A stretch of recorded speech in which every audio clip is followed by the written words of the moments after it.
Bro strike bro. மூணாவது மீன்.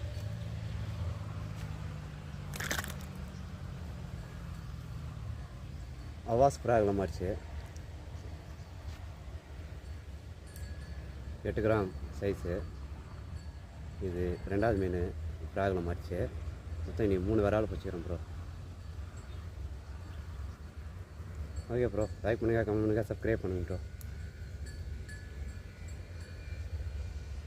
Like bro வணக்கம். இந்த ப்ராகில் மாறிச்சு இன்றைக்கி அவாஸில் இந்த மீன்.